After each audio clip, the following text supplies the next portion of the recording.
Page number 31. Review and assess. Tick the correct option.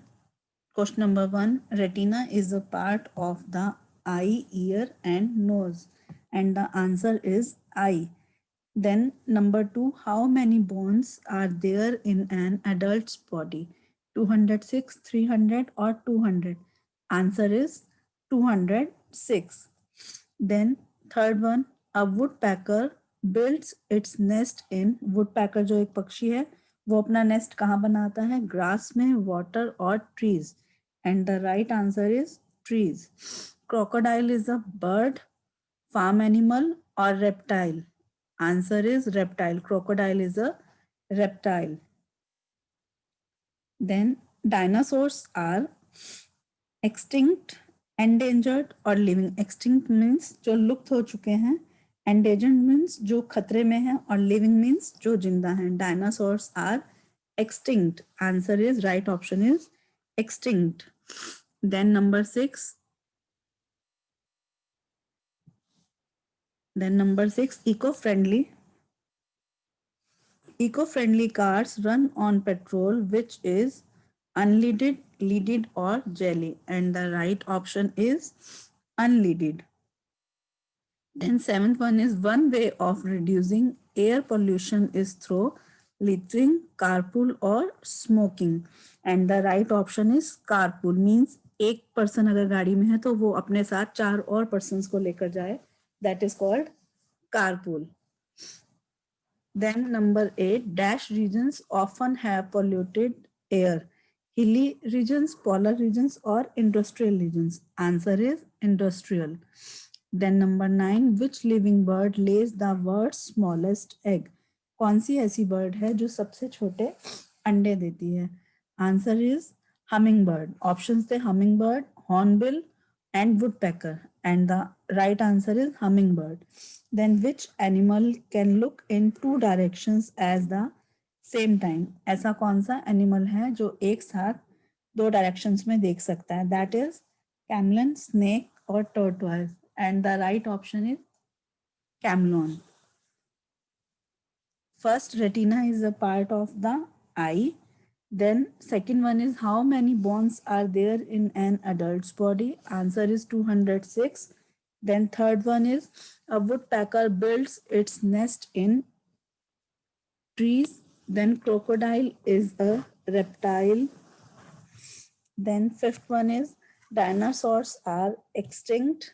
Then sixth one, eco-friendly cars run on petrol, which is unleaded. Then one way of reducing air pollution is through carpool. Then dash regions often have polluted air, and the answer is industrial. Then which living bird lays the world's smallest egg? And the answer is hummingbird. Which animal can look in 2 directions at the same time? And the answer is cameleon. Then page number 32, our motherland. We all love our country. हम सब जो हैं वो अपने देश से बहुत प्यार करते हैं. Let's discover how great our country truly by being an active, responsible citizen and following the rule laws of our country. We can show our patriotism. हम सब अपनी कंट्री से बहुत प्यार करते हैं और अब हम सब अपनी कंट्री के लिए दिखाएंगे कि हम कितने एक्टिव हैं और कितने रिस्पॉन्सिबल सिटीजन हैं. And we can show our patriotism. Then first read stories, tales and patriotic legends of your country. You will be amazed to know how courageously and bravely the leaders fought for the freedom of the country. They are the real super heroes. आपको अपने देश के बारे में पहले पता होना चाहिए कि हमारे देश के लिए कितने लोगों ने अपनी जान कुर्बान की. उनके बारे में जो भी उनके फ्रीडम फाइटर्स के बारे में स्टोरीज हैं या जो भी हैं उन सबको आपको रीड करना चाहिए. Then celebrate national festivals with patriotism. National festivals जितने भी हमारे राष्ट्रीय त्योहार आते हैं उनको बहुत अच्छे से हमें अपनी मनाना चाहिए. Then talk about our golden heritage. जो भी हमारे देश में अमूल्य धरोहर है, हमारी जो भी अच्छे अच्छे मॉन्यूमेंट्स या जो भी हमारे देश की बढ़िया चीजें हैं उन सब के बारे में हमें बात करनी चाहिए. Then show our patriotism by displaying respect for our flag, paying elegance to our flag and knowing the national anthem. हमें अपने national anthem यानी हमें अपने फ्लैग जो हमारे देश का राष्ट्रीय झंडा है उसके बारे में और जो हमारा नेशनल एंथम यानी जो हमारा राष्ट्रीय गान है उसके बारे में हमें पता होना चाहिए और हमें उसे रिस्पेक्ट देनी चाहिए. जब हमारा नेशनल एंथम हो तो हम सबको खड़े हो जाना चाहिए और नेशनल फ्लैग को देखते ही हमें सैल्यूट करना चाहिए. Then work together for the good of our motherland. अपनी धरती माँ के लिए हमें कुछ अच्छा काम करना चाहिए ताकि हम पोल्यूशन वगैरह कम फैलाएं, जिससे हमारी जो धरती है वो हरी भरी रहे. बहुत सारे पेड़ पौधे उगाने चाहिए. Then give support to our troops and families who have been sacrificing their lives. Help them by all means. हमें सबको सपोर्ट करना चाहिए. Do charity, donate and help people in need. हमें चैरिटी का काम करना चाहिए अपना. जो लोग भी गरीब हैं या जिन्हें भी मदद की आवश्यकता है हमें उनकी हेल्प करनी चाहिए, उनकी सहायता करनी चाहिए. देन पेज नंबर 33, स्वच्छ भारत अ नेशनल मिशन. स्वच्छ भारत अभियान was announced by prime minister of India. स्वच्छ भारत अभियान जो है वो हमारे देश के जो प्रधानमंत्री हैं मिस्टर नरेंद्र मोदी, उनके द्वारा ये अभियान चलाया गया है. Mister Narendra Modi on Indian Independence Day and was launched on 2 October 2014, that is Gandhi Jayanti. हमारे देश के जो प्रधानमंत्री हैं नरेंद्र मोदी, उन्होंने इंडिपेंडेंस डे पर ये सूचना घोषित की थी कि सब एक स्वच्छ भारत अभियान चलाएंगे, जिसे उन्होंने 2 अक्टूबर 2014 जिस दिन गांधी जयंती होती है, गांधी जी का जन्म दिवस होता है, उस दिन उन्होंने इसको लॉन्च किया था. Keeping your school clean can actually help you perform better because there will be fewer distinct and fewer germs. Keeping your school clean also means cleaning up after yourself. Here are some things you can mindful of. Keeping your school clean. अपने school को हमें साफ रखना चाहिए.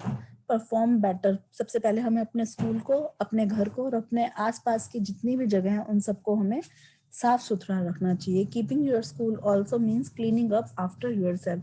अगर हम अपने आप को साफ रखेंगे तभी हम अपने स्कूल को साफ रख सकते हैं. Here are some things you can be mindful of. कुछ चीजें हैं जिसे आपको अपने दिमाग में रखना चाहिए. जब आप अपने स्कूल जाते हैं आपको सबसे पहले अपना घर और अपने आसपास की जो भी चीजें हैं उन सबको साफ सुथरा रखना चाहिए. उसके बाद आप जब अपने स्कूल में जाते हैं तो आपको क्या करना चाहिए. सबसे पहले जब स्कूल जाएंगे, स्कूल मेन गेट एंट्रेंस, जो आपके स्कूल की मेन गेट की एंट्रेंस है, जब आप स्कूल के अंदर प्रवेश करते हैं वो सब जगह जो है वो साफ सुथरी होनी चाहिए. Then clean toilets. टॉयलेट्स जो है वो साफ होने चाहिए. Wash basins for hand क्लीनिंग्स.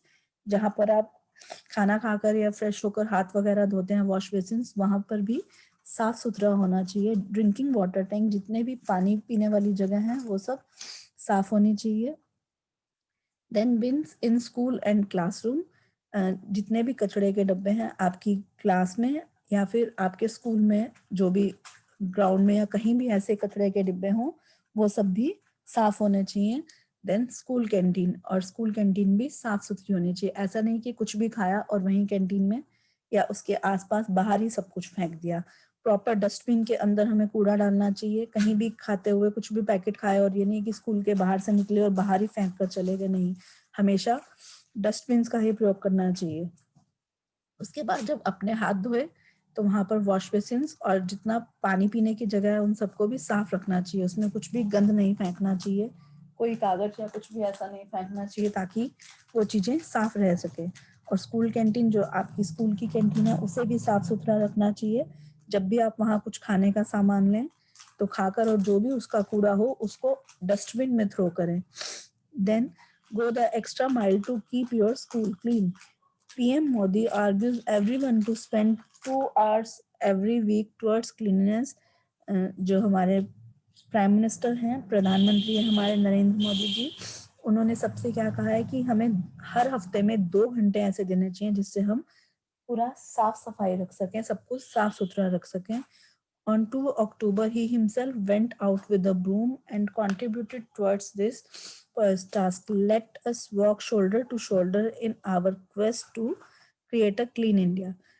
जो नरेंद्र मोदी जी उन्होंने 2 अक्टूबर को, जिस दिन 2 अक्टूबर 2014 को जब स्वच्छ भारत अभियान शुरू किया गया, तो उन्होंने क्या किया, उन्होंने खुद ही झाड़ू उठाकर और सब कुछ वहां पर साफ करने की शुरुआत करी। तो हमें एक दूसरे के साथ कंधे से कंधा मिलाकर चलना चाहिए ताकि हम क्लीन इंडिया यानी स्वच्छ भारत अभियान को सफल बना सकें। Then page number 34, super tense of India. India is a land of dams, rivers, road, desert, peaks, and museums. You will know them by matching the follow statements. One is done for you. आपको बता रखा है कि कितने बड़े बड़े dams, reverse और road ये सब हमारे इंडिया में है। आपको इनसे मैच करना है। First one is longest railway platform. ये आपको ऑप्शंस दिए हुए हैं। First one longest railway platform and the answer is Kharagpur. Last one ये पार्ट, answer is Kharagpur. Then second one आपको ऑप्शन करके दिया हुआ, लॉन्गेस्ट रोड कौन सी है? Longest road Grand Trunk Road. Longest road कौन सी है? Grand Trunk Road. Then longest electric train कौन सी है? Dibrugarh Kanyakumari Vivek express. Electric train कौन सी है? Dibrugarh Kanyakumari Vivek express. Then largest museum कौन सा है? इंडियन म्यूजियम है जो कोलकाता में है। Then fifth one largest desert कौन सा है? रेगिस्तान कौन सा है? थार डेजर्ट जो राजस्थान में है। देन लार्जेस्ट कैटल फेयर, जहां पशुओं का सबसे बड़ा मेला लगता है, कौन सा है? सोनपुर फेयर। और कहां पर है ये? बिहार में लगता है। Sonpur fair Bihar. Then seventh one largest fresh water lake, कौन सी है ऐसी लेक जहां पर फ्रेश वाटर यानी साफ सुथरा पानी, फ्रेश वाटर उसमें सारा दिन आता है, कौन सा है? वुलर लेक। कहां पर है ये? कश्मीर में। देन हाईएस्ट टावर, सबसे बड़ा टावर कौन सा है? इट्स कुतुब मीनार। कहां पर है कुतुब मीनार? दिल्ली में। देन हाईएस्ट डैम, सबसे बड़ा डैम कौन सा है? Tehri dam, that is in Uttarakhand. Then longest corridor कौन सा है? The answer is Rameswaram temple. First one longest railway platform and the answer is Kharagpur. Then longest road, answer is Grand Trunk Road. Then third one longest electric train कौन सी है? Dibrugarh Kanyakumari Vivek express. Then largest museum, Indian Museum Kolkata. Then largest desert, Thar Desert. Then largest cattle fair, Sonpur Fair in Bihar. Then largest freshwater lake, Wular Lake in Kashmir. Then highest tower, it is Qutub Minar in Delhi. Then highest dam, it's Tehri Dam in Uttarakhand. And the last one is longest corridor and the answer is Rameshwaram temple. First longest railway platform, Kharagpur. Then longest road, Grand Trunk Road. Then longest electric train and the answer is Dibrugarh Kanyakumari Vivek Express.